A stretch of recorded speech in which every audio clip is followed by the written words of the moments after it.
এক নম্বর কথা হলো আল্লাহ তাআলার ইবাদত করতে হবে সব হালতে। এক নম্বর কথা হলো আল্লাহ তাআলার ইবাদত করা। তুমি অসুস্থ হয়েছো, আমার আল্লাহ তাআলা তোমাকে অসুস্থ দিয়া পরীক্ষা করে। আমার বান্দা, আমি আল্লাহ তাকে অসুস্থ দেওয়ার পরেও আমার বান্দা আসিয়া আমি আল্লাহর কদমে সিজদা দেয় কিনা। এই যুবক ভাই, ভালো করে শুনে নাও, আল্লাহ তাআলা তোমাকে পরীক্ষা করেন সীমিত সময়ের জন্য, ধনী বানাইয়া পরীক্ষা করেন। ক্ষণস্থায়ী দুনিয়ায় কিছু দিনের জন্য আমার আল্লাহ তাআলা তোমাকে ক্ষমতার পাওয়ার দিয়া পরীক্ষা করে।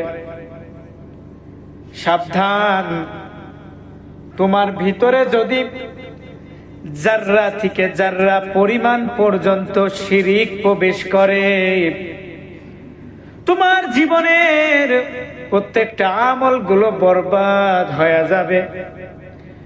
এই শিরিকের গুনাহ মারাত্মক।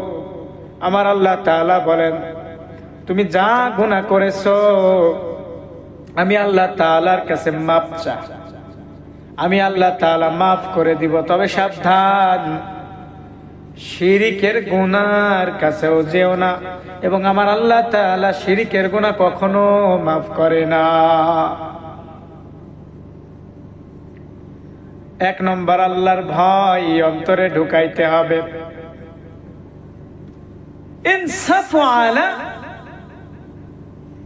ঈমান গঠন করতে হবে। আল্লাহর ভয় যদি তোমার আমার অন্তরে থাকে, আমি তুমি গুনাহ করতে পারবো না, হারাম পথে চলতে পারবো না, সুদ খাইতে পারবো না, ঘুষ খাইতে পারবো না, মিথ্যা কথা বলতে পারবো না, এতিমের হক খাইতে পারবো না, মারামারি করতে পারবো না। তোমাকে বুঝতে হবে, হায় রে, আমি তো মিথ্যা কথা বলতেছি, আমি নামাজও পড়ি মিথ্যা কথা বলতেছি, আমি নামাজও পড়ি সুদও খাইতেছি, আমি নামাজও পড়ি জিনার পথেও যাইতেছি, আমি নামাজও পড়ি অন্যের আইল ঠেলে নিয়ে ধান চাষ করতেছি, বাড়ি করতেছি, আমি নামাজও পড়ি মানুষকে কি করি, আমি আমার ছোট চোখে দেখি, মানুষের সঙ্গে আমি খারাপ ব্যবহার করি। সাবধান, তোমার জীবনের সব আমলগুলো বরবাদ হয়ে যাবে। অহংকার থেকে বেঁচে থাকতে হবে, গীবত থেকে বেঁচে থাকতে হবে। ইনসাফ আলা আমল করো, অল্প আমলই তোমার নাজাতের জন্য যথেষ্ট হয়ে যাবে। কেমনে বুঝাইতাম?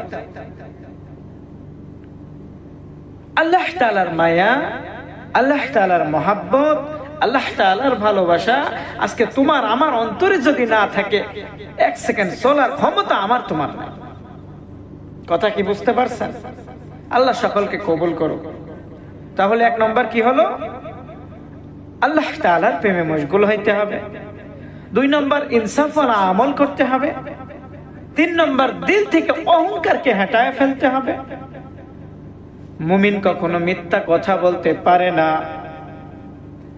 যতক্ষণ পর্যন্ত তুমি মিথ্যা কথা বলা বন্ধ করতে পারবা না, ততক্ষণ তুমি নিজেকে জিজ্ঞাসা করবা তুমি ঈমানওয়ালা হইতে পারো নাই। তুমি নামাজও পড়তেছো, গীবতও করতেছো, নিজেকে একটু জিজ্ঞাসা করবা, আমি নামাজও পড়ি গীবতও করি, আমার মনে হয় আমি এখন ঈমানওয়ালা হইতে পারি নাই। তুমি নামাজও পড়ো আবার সুদও খাও। এই সাবধান, নিজেকে জিজ্ঞাসা করবা, আমি নামাজ পড়ি আবার সুদও খাই, না রে না, আমার নামাজ হইতেছে না, আমি এখন ঈমানওয়ালা হইতে পারি নাই, আমি এখনো কোরআনওয়ালা হইতে পারি নাই, আমি এখনো আল্লাহর হাবিবের সুন্নত অনুযায়ী জীবন যাপন করতে পারি নাই।